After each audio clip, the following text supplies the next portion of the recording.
아이고, 이 화상아, 내가 그냥 입맛이 쪼까 없. 비명 같은 잔소리는 머리 위에서 쏟아지는 헬기의 굉음에 처참히 묻혀버렸습니다.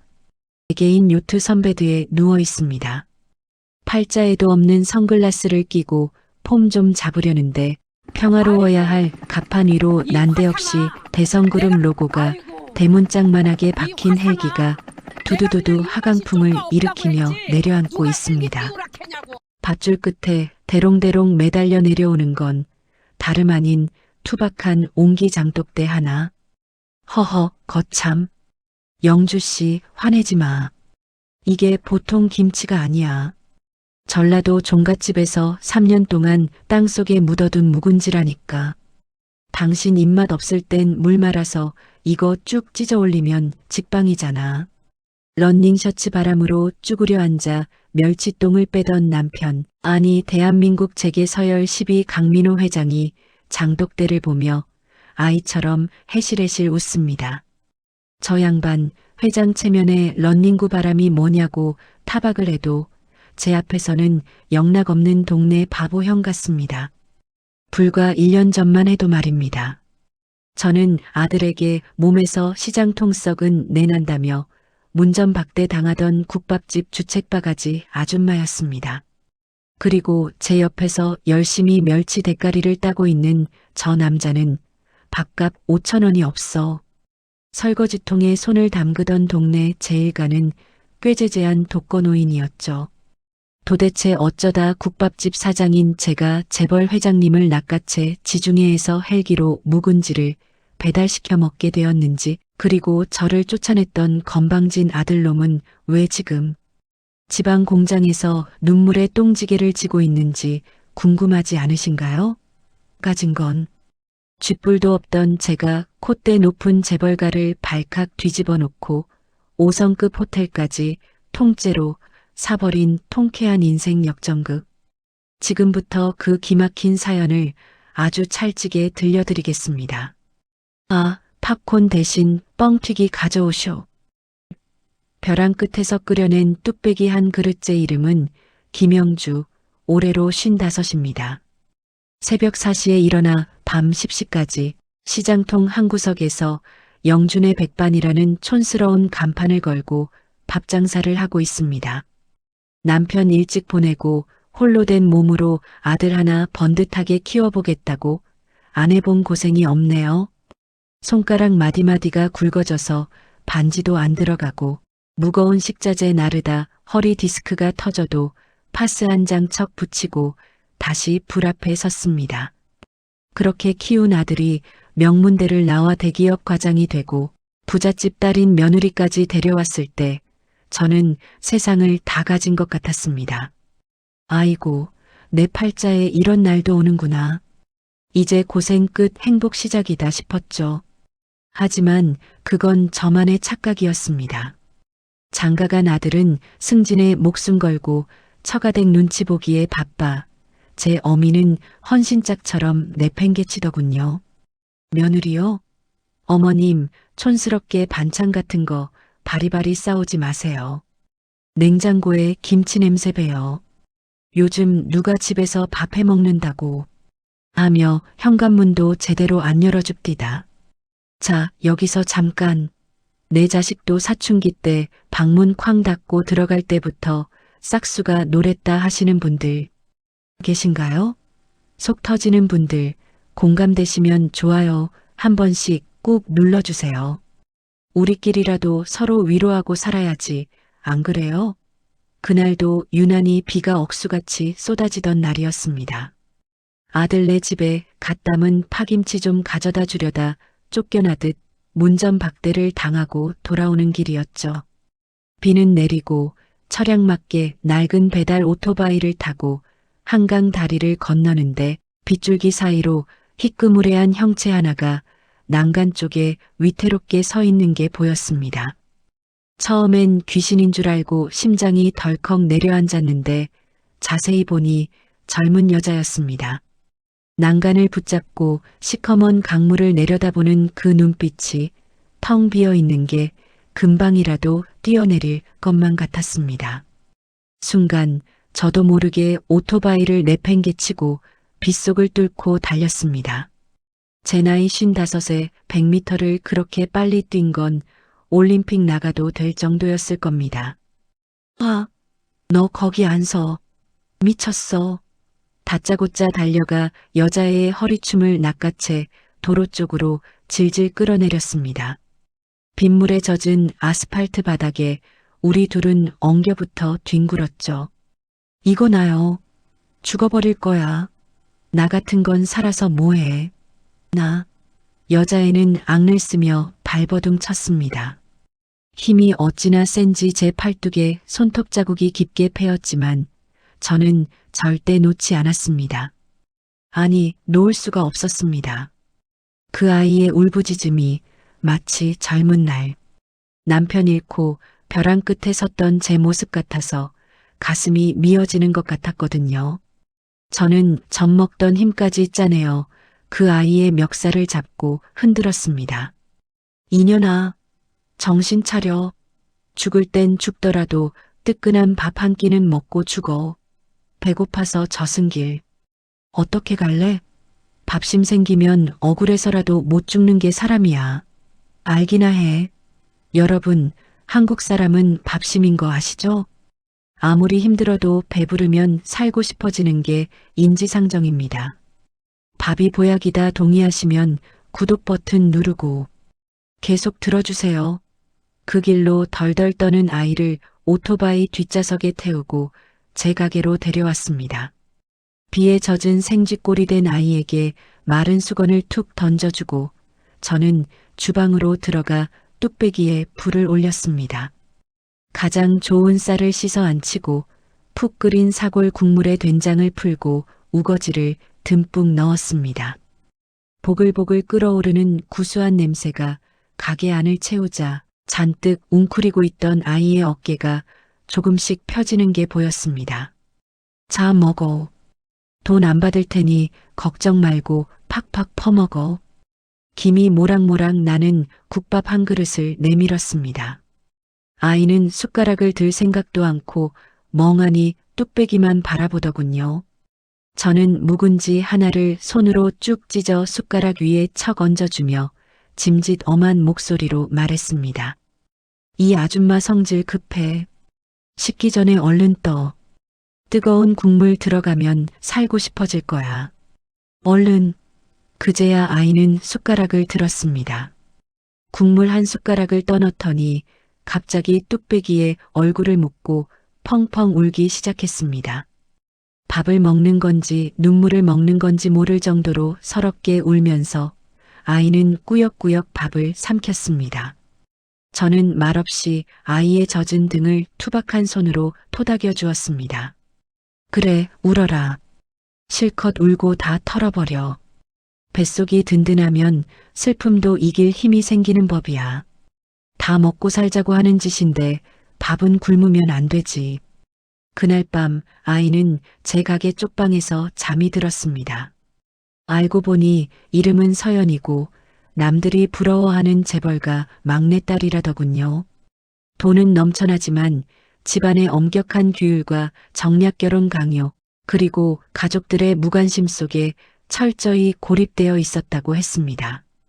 밥 한 끼 따뜻하게 같이 먹어줄 사람이 없어서 그 외로움이 사무쳐서 죽으려 했다는 말에 제 가슴 한구석이 찡해졌습니다.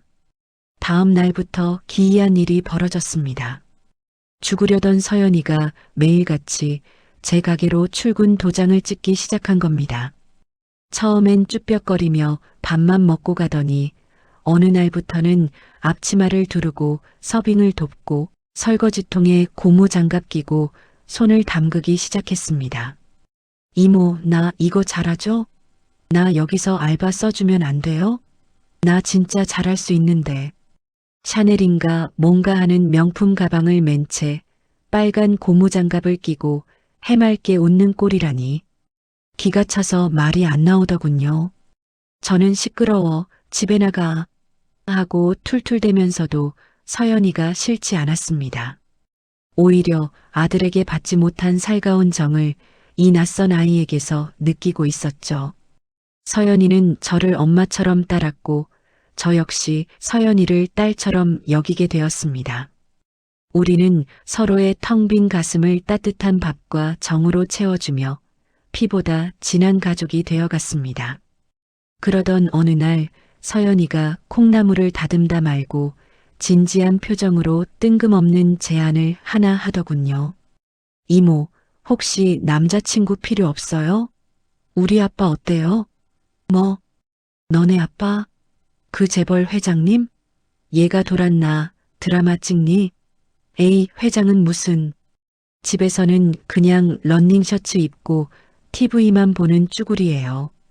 엄마 일찍 돌아가시고 맨날 혼자 밥 먹는 거 보면 짠해 죽겠어. 이모가 밥 좀 챙겨주면 안 돼요? 진짜 사람 하나 살리는 셈 치고. 저는 웃어넘겼습니다. 드라마도 아니고 무슨 재벌 회장님을 소개받냐고요. 그런데 며칠 뒤 가게 문을 열고 들어온 한 남자를 보고 저는 제 눈을 의심했습니다. 다 늘어난 등산 조끼에 무릎 나온 회색 트레이닝복, 한쪽 아래 금이 간 뿔테 안경. 누가 봐도 탑골공원에서 장기 두다져서 쫓겨난 듯한 영락없는 독거노인의 행색이었으니까요. 과연 이 꾀죄죄한 남자가 진짜 재벌 회장이 맞을까요? 아니면 서연이가 저를 속인 걸까요? 이 재벌 회장님이라며? 대한민국 경제를 움직이는 거물이라며? 제 눈앞에 서 있는 이 남자는 거물은커녕 당장이라도 동사무소에서 긴급 생계비 지원을 받아야 할 것 같은 몰골이었습니다. 무릎이 한껏 튀어나온 회색 트레이닝복은 보풀이 일다 못해 반질반질했고 한쪽 아래 금이 간 안경 다리는 노란 고무줄로 칭칭 감겨 있었습니다. 결정적으로 발에 신은 운동화는 뒤축이 다 닳아 찌그러져 있더군요.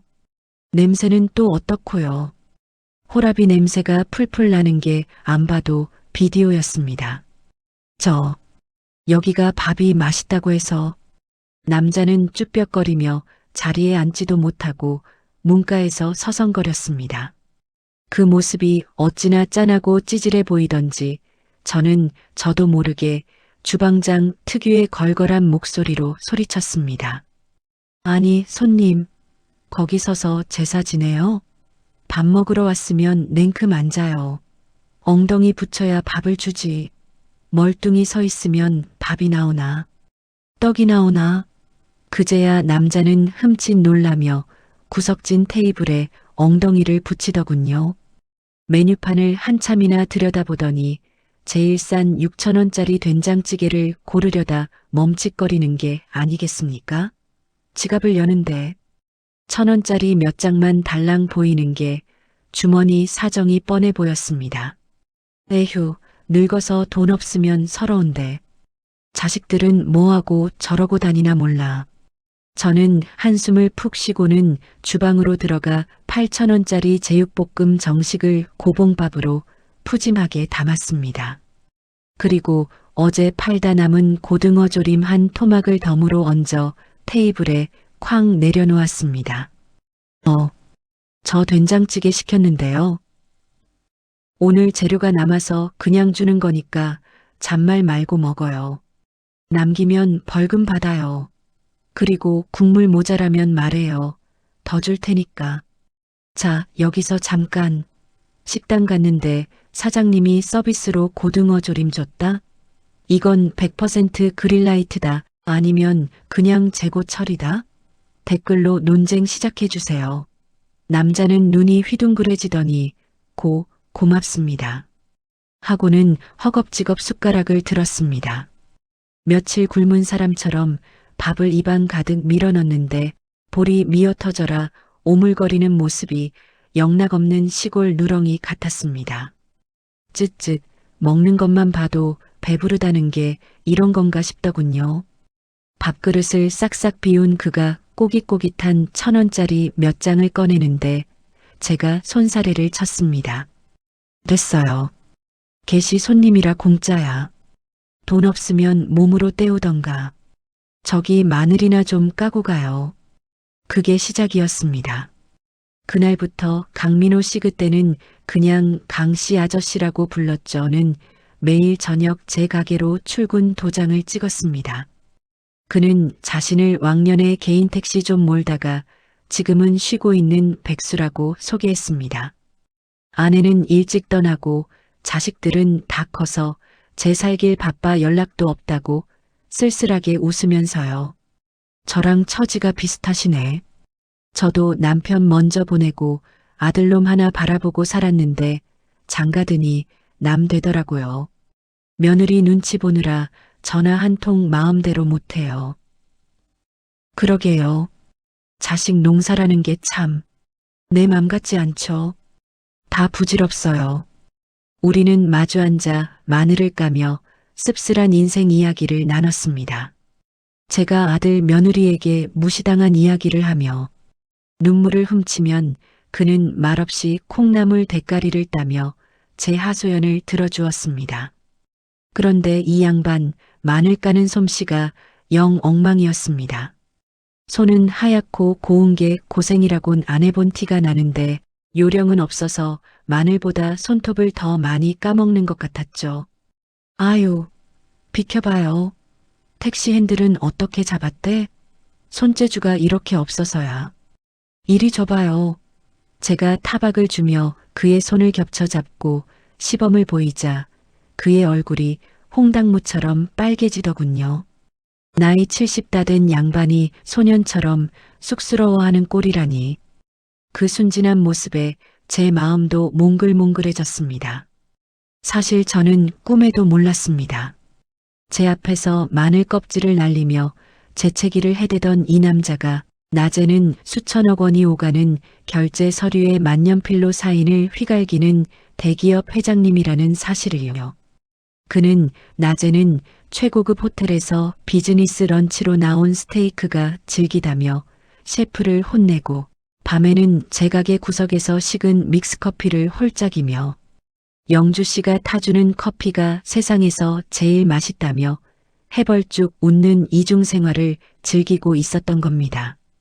나중에 들은 얘기지만 강 회장님은 돈 냄새를 맡고 달려드는 여자들에게 신물이 난 상태였다고 합니다.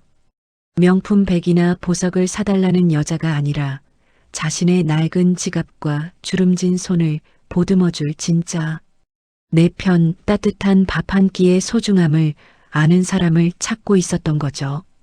어느 비 오는 날 밤이었습니다. 손님이 다 빠진 가게에서 우리는 삼겹살에 소주 한 잔을 기울였습니다. 술 기운이 올랐는지 민호 씨가 제 손을 슬그머니 잡더군요. 그 손이 어찌나 떨리던지 지진 난 줄 알았습니다. 영주 씨, 우리 남은 인생 서로 의지하면서 살면 안 될까요? 내가 돈은 없어도 영주 씨 손에 물은 안 묻히게 해줄게요.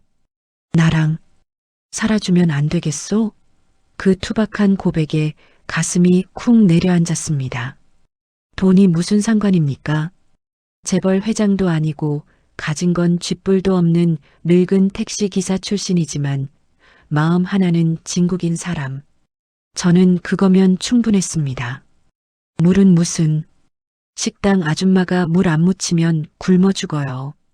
대신 내 눈에 눈물은 안 나게 해줘요. 그럼 받아줄게. 그리고 밥은 꼬박꼬박 챙겨줄 테니까 걱정 말고. 우리는 그렇게 서로의 쭈글쭈글한 손을 맞잡았습니다. 그 밤 빗소리는 음악처럼 들렸고 삼겹살 타는 냄새는 그 어떤 향수보다 향긋했습니다. 하지만 그때까지만 해도 저는 몰랐습니다. 이 소박하고 아름다운 황혼 로맨스 뒤에 제 뒷목을 잡게 할 거대한 반전과 시집살이보다 더 매운 시련이 기다리고 있다는 것을요. 여러분, 솔직히 말해보세요. 나이 들어서 찾아온 사랑, 주책이다, BS 아름답다? 저는 사랑엔 유통기한이 없다에 한 표 던집니다. 저희 커플 응원하신다면 구독 누르시고 다음 편 알림 받아보세요. 이제 곧 빌런들이 등장해서 제 속을 뒤집어 놓을 예정이거든요.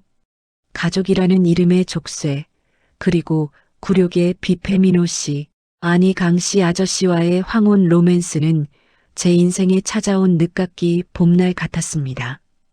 우리는 쭈글쭈글한 손을 맞잡고 약속했죠. 남은 인생 화려하지 않아도 서로의 등을 긁어주며 따뜻하게 살자고요. 저는 용기를 내어 아들 태준이에게 전화를 걸어 재혼 이야기를 꺼냈습니다. 태준아, 엄마. 할 말이 있는데. 나 좋은 사람 생겼어. 같이 의지하면서 살고 싶다. 수화기 너머로 잠시 침묵이 흐르더니 아들의 날카로운 목소리가 날아왔습니다. 어머니, 지금 제정신이세요? 나이 70 다 돼서 무슨 재혼이에요? 창피하게 진짜. 상대는 뭐 하는 사람인데요? 돈은 좀 있어요? 아니, 돈은 없지만 마음이 착한 분이다. 택시 운전하시던 분인데. 택시요? 아? 어머니, 노망 나셨어요? 어디서 근본도 없는 늙은 거지를 데려와서 살림을 합치겠다는 거예요? 저 절대 허락 못해요. 옆에서 듣고 있던 며느리의 목소리도 들려왔습니다. 어머님, 저 그 아저씨 알아요. 맨날 어머님 가게 구석에서 밥 얻어먹는 그 꾀죄죄한 할아버지잖아요. 혹시 어머님 가게 보증금 노리고 접근한 거 아니에요? 요즘 늙은 꽃뱀. 아니, 늙은 구렁이들이 얼마나 많은지 아세요? 정신 차리세요 좀. 가슴에 대못이 박히는 것 같았습니다. 내 자식이, 내 며느리가 사람을 겉모습만 보고 저렇게 매도하다니. 전화를 끊고 펑펑 우는 저를 민호 씨는 묵묵히 안아주었습니다. 미안해요, 영주 씨. 내가 못나서. 자식들 입장에선 그럴 수 있어요. 내가 더 노력하면 되죠. 울지 마요, 마음 아프게. 그 속없는 위로가 더 가슴 아팠습니다. 그러던 중 눈에 넣어도 안 아픈 제 손주 지훈이의 첫 돌잔치 날이 다가왔습니다. 장소는 대한민국 최고급이라는 더 로열 호텔. 아들 녀석은 며칠 전부터 전화를 해대며 신신당부를 했습니다. 어머니, 이번 돌잔치에 회사 임원분들도 오시고 특히 장모님 지인분들도 많이 오세요. 다들 수준 있는 분들이니까 제발 옷 좀 챙겨 입고 오세요. 아니면 그냥 조용히 계시다 가시던가요. 쪽팔리게 하지 마시고요. 알았다. 걱정 마라. 내가 내 새끼 돌잔치 망칠까봐 그러냐. 저는 장롱 깊숙이 넣어뒀던 아들 결혼식 때 큰맘 먹고 맞췄던 한복을 꺼내 정성스레 다림질했습니다. 그리고 민호 씨에게도 시장에서 제일 좋은 양복 한 벌을 사입혔죠. 비록 메이커는 아니었지만 우리 딴에는 최선을 다한 차림이었습니다. 호텔 로비에 들어서자 으리으리한 샹들리에 불빛에 눈이 부셨습니다. 그런데 입구에 서 있던 며느리의 친정엄마, 그러니까 제 사돈 어른과 눈이 마주친 순간 분위기는 싸늘하게 식어버렸습니다. 머리부터 발끝까지 명품으로 휘감은 사돈은 저와 민호 씨를 위아래로 훑어보더니 손으로 코앞을 휘휘 저으며 부채질을 해대더군요. 마치 오물이라도 본 사람처럼요. 어머, 사부인 오셨어요? 근데 옆에 이분은 누구세요? 설마. 아, 예. 저랑 같이 살 친구입니다. 제가 우물쭈물 소개하자 사돈은 콧방귀를 뀌며 쏘아붙였습니다. 어머 세상에. 소문은 들었지만 진짜였네. 사부인, 여기 동네 경로당 잔치 아니에요. 제 사위 체면도 있지. 어디서 근본도 모르는 노인네를 데리고 오세요? 옷골은 또 그게 뭐예요? 80년대에서 타임머신 타고 오셨나? 아이고 머리야. 주변 하객들이 킥킥거리는 소리가 들렸습니다. 얼굴이 화끈거려 쥐구멍이라도 찾고 싶었지만 민호 씨가 제 손을 꽉 잡아주었습니다. 그때 멀리서 아들 태준이가 달려왔습니다.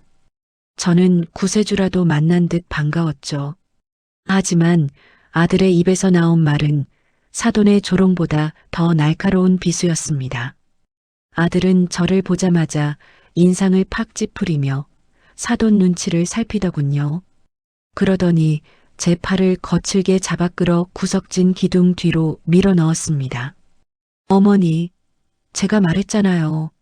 수준 좀 맞춰서 오시라고. 저 촌스러운 한복은 뭐고 옆에 저 거지는 왜 데려왔어요? 태준아, 그래도 네 아버지 될 뿐인데 인사라도 드려라. 아버지, 누가 내 아버지야?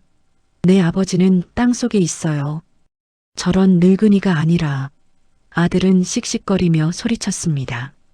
그리고 결정적인 한마디를 내뱉었습니다. 냄새나니까 두 분 다 저 구석에 처박혀 계세요. 손님들 비위 상하니까 제발 돌아다니지 마시고요. 밥도 거기서 대충 드시고 가세요. 제발 좀 쪽팔리게 하지 말고. 냄새라고 했나요?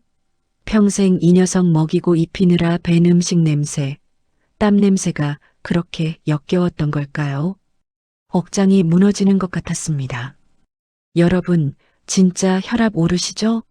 저도 이때 뒷목 잡고 쓰러지는 줄 알았습니다. 키워준 은공은 모른다 쳐도 부모를 냄새나는 짐짝 취급하는 페린 아들, 어떻게 생각하세요? 등짝 스매싱이 답이다 생각하시면 좋아요 누르시고 화를 가라앉혀 주세요. 이제 곧 사이다가 터질 거니까요. 우리는 연회장 가장 구석 화장실 앞 테이블에 쭈그리고 앉았습니다.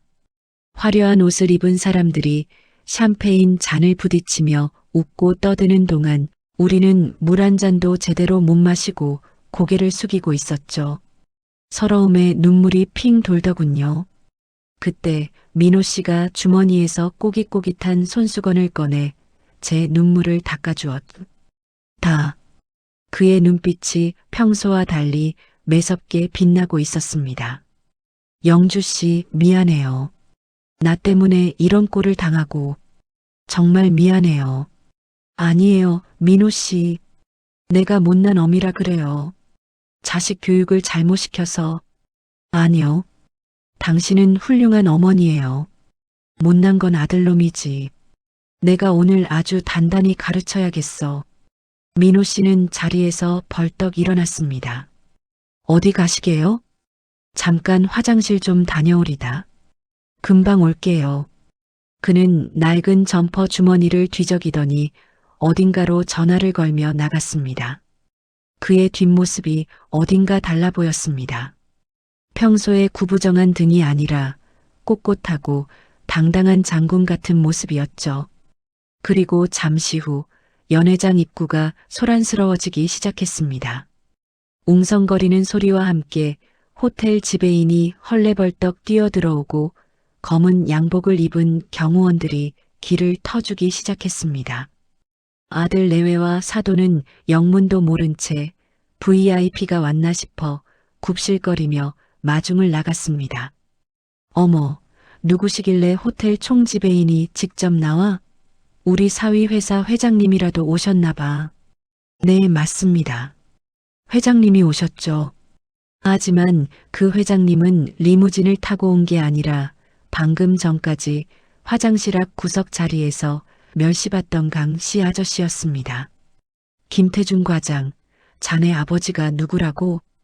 민호 씨가 화장실에 간다며 자리를 비운 사이 연회장 입구 쪽이 시끌벅적해졌습니다. 마치 모세의 기적처럼 사람들이 양옆으로 쫙 갈라지더군요. 비켜주세요. 길 좀 터주세요. 회장님 지나가십니다. 호텔 총지배인이 땀을 비오듯 흘리며 달려오고 그 뒤로 검은 양복을 입은 경호원들과 대성그룹 금배지를 단 임원들이 줄지어 들어왔습니다. 그 위압감이 어찌나 대단한지 콧대 높던 사돈 어른조차 눈이 휘둥그레져서 입을 다물지 못하더군요. 아들 태준이는 얼굴에 화색이 돌았습니다. 아주 입이 귀에 걸렸더군요. 여보, 저기 전무님 오셨다. 세상에 부사장님도 계시네. 내 아들 돌잔치라고 임원분들이 총출동하셨나 봐. 역시 내가 회사에서 에이스라니까. 며느리도 덩달아 신이 나서 호들갑을 떨었습니다. 어머 여보, 당신 진짜 능력 있다. 엄마 봤지? 우리 남편 이 정도야. 대성그룹 임원들이 다 왔어. 아들 내외는 옷매무새를 다듬으며 굽실거리는 자세로 그들을 맞이하러 나갔습니다. 사돈도 거만한 표정으로 뒷짐을 지고 따라 나섰죠. 전무님, 부사장님, 여기까지 와주시고 정말 영광입니다. 아들이 손을 내밀며 아른 체를 했지만 전무님은 아들을 투명 인간 취급하며 그대로 지나쳐버렸습니다. 총지배인도 경호원들도 아들을 밀치듯 지나가 버렸죠. 그들이 멈춰선 곳은 바로 화장실 앞 구석진 테이블, 제가 쭈그리고 앉아있던 곳이었습니다. 순간 연회장에 찬물을 끼얹은 듯 정적이 흘렀습니다. 웅성대던 하객들도 샴페인을 마시던 사람들도 모두 숨을 죽이고 그 광경을 바라보았습니다. 대성그룹 전무가 제 옆에 서 있는 누군가에게 90도로 허리를 숙였습니다. 폴더폰 접히듯이 말이죠. 회장님, 여기서 뭐하고 계십니까? 이사회 시간이 다 됐습니다. 한참 찾으러 다녔지 않습니까? 회장님? 지금 회장님이라고 했나요? 내가 잘못 들었나? 저는 멍하니 옆을 올려다보았습니다. 거기엔 방금 화장실에 다녀온 민호 씨가 서 있었습니다. 그런데 뭔가 달랐습니다. 구부정하던 어깨는 쫙 펴져 있었고 눈빛은 호랑이처럼 형형하게 빛나고 있었습니다. 민호 씨는 한쪽 아래 금이간 뿔테 안경을 벗어 테이블 위에 탁 소리나게 던졌습니다. 그리고 낡은 점퍼의 지퍼를 내리자 그 안에서 번쩍이는 이탈리아제 최고급 수트가 드러났습니다. 김전무, 내가 사적인 일에는 수행원 대동 안 한다고 했을 텐데 내 말이 귓등으로 들리나? 죄송합니다, 회장님. 하지만 긴급 안건이라 결제가 필요해서. 그 목소리, 그 말투. 제 가게에서 영주 씨, 밥 더 줘요. 배고파요 하던 그 철부지 아저씨가 아니었습니다. 모든 사람의 시선이 민호에게 쏠렸다. 박사 부인이 어리둥절한 표정으로 물었다. 뭐라고요? 회장? 무슨 회장? 사업가가 다가오며 말했다. 모르세요? 이분이 대성그룹 회장님이세요. 자산 3조 원. 저도 몇 번 뵌 적 있어서 알아봤습니다. 연회장이 술렁였다. 사람들이 웅성거리기 시작했다. 태준의 얼굴이 새하얗게 질렸다. 당신네 회사 아시죠? 대한산업? 그 회사가 대성그룹 하청업체입니다. 박사 부인의 얼굴이 창백해졌다. 다리가 후들거렸다. 하청? 업체? 네. 매년 수백억 계약 따내는 거 대성그룹 덕분이에요. 그러니까 지금 당신네 회장님한테 모욕한 거예요. 연 회장이 완전히 얼어붙었다. 아무도 말을 하지 못했다. 태준이 떨리는 목소리로 물었다. 어머니, 이게 정말? 영주도 믿을 수 없다는 표정으로 민호를 바라봤다. 당신이 정말? 민호의 고백. 민호는 조용히 고개를 끄덕였다. 그리고 차분하게 말하기 시작했다. 네, 저는 대성그룹 회장 강민호입니다. 하지만 제 아내는 그걸 몰랐습니다. 사람들이 숨죽여 들었다. 10년 전 아내가 죽었습니다. 그 후로 깨달았죠. 내 주변 사람들은 강민호를 보는 게 아니라 돈을 본다는 걸, 지위를 본다는 걸. 민호는 영주를 바라봤다. 그래서 제 아내를 만날 때만 청소부로 위장했습니다. 비서를 시켜 작은 집도 준비했습니다. 진짜 저를 사랑해줄 사람을 찾고 싶었습니다. 영주의 눈에 눈물이 가득 찼다. 제 아내는 아무것도 몰랐습니다. 제가 누군지, 얼마나 가졌는지. 하지만 있는 그대로의 저를 사랑해줬습니다.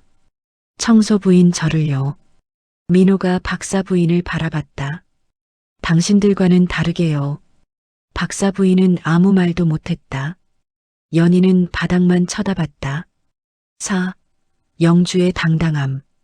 영주는 놀랐지만 민호의 손을 더 꽉 잡았다. 그리고 똑바로 박사 부인을 바라보며 말했다. 당신이 회장이든 청소부든 난 내 남편이 자랑스러워요. 당신은 나를 진심으로 사랑해줬어요. 그것만으로 충분해요. 민호가 영주를 바라보며 미소 지었다. 고마워요, 여보. 태준이 앞으로 나왔다. 그는 무릎을 꿇었다. 어머니, 회장님, 정말 죄송합니다. 제가 정말 잘못했습니다. 연희도 울먹이며 무릎을 꿇었다. 어머님, 용서해 주세요. 제가 정말 못됐어요. 정말 죄송해요. 박사 부인은 떨리는 목소리로 말했다. 제가 너무 어리석었습니다. 정말 죄송합니다. 당당한 퇴장. 민호가 영주의 허리를 감쌌다. 가요, 여보. 여기 더 있을 필요 없어요. 네. 두 사람은 당당히 연회장을 나갔다. 수백 명의 하객이 지켜보는 가운데 두 사람은 똑바로 걸었다. 영주는 더 이상 작아지지 않았다. 민호의 팔을 꼭 잡고 고개를 들었다. 연회장 문을 나서자 영주가 민호를 바라봤다. 당신 정말 회장이었어요? 네. 미안해요. 숨겨서 왜 말 안 했어요? 민호가 영주의 손을 잡았다. 진짜 저를 사랑하는지 확인하고 싶었어요. 돈이 아니라 사람으로서요. 영주가 눈물을 흘렸다. 바보. 난 당신이 누구든 사랑했을 거예요. 알아요. 이제 알아요. 영주는 담담한 표정으로 주변을 둘러봤다. 변하지 않는 영주가. 태준 가족과 박사 부인이 앞으로 나와 깊이 고개 숙였다. 어머니, 회장님, 그동안 정말 죄송했습니다. 태준의 목소리가 떨렸다. 영주는 아들을 똑바로 바라봤다. 일어나.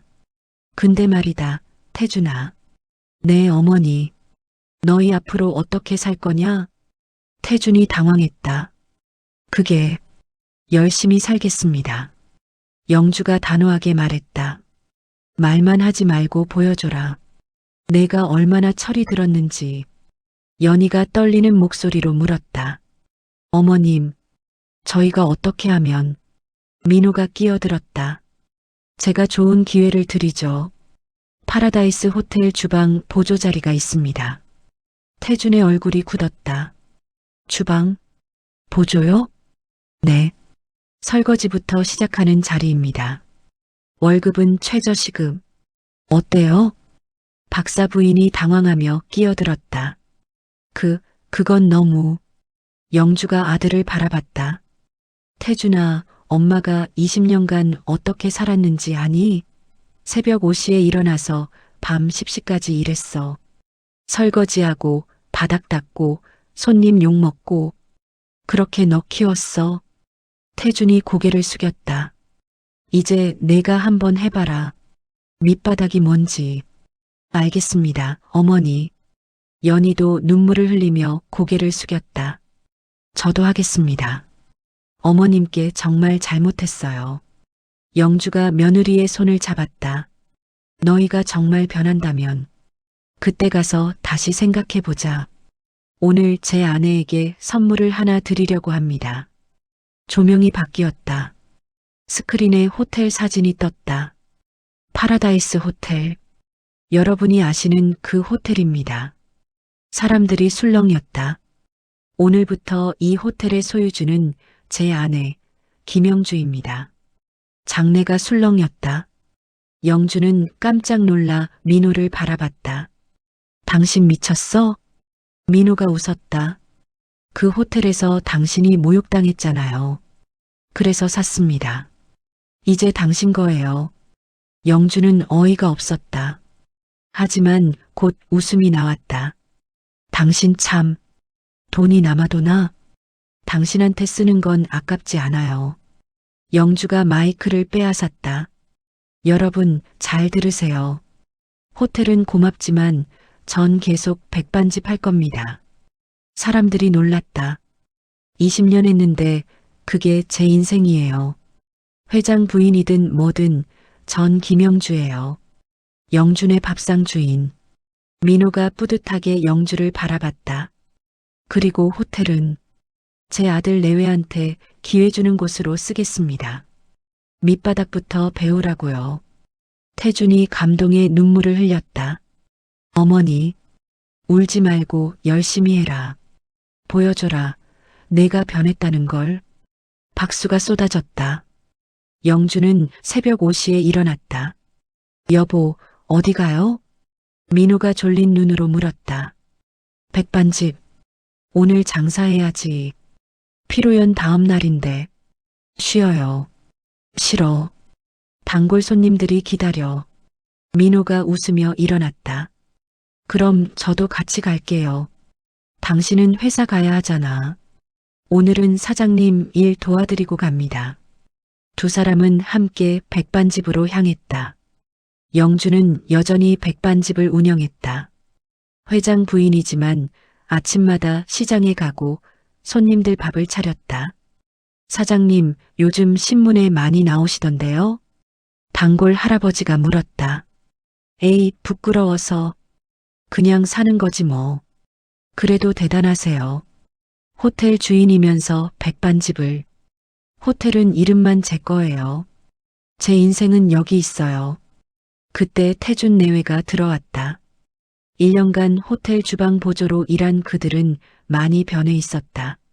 어머니, 왔니? 밥 먹었어? 아니요. 어머니 밥 먹으러 왔어요.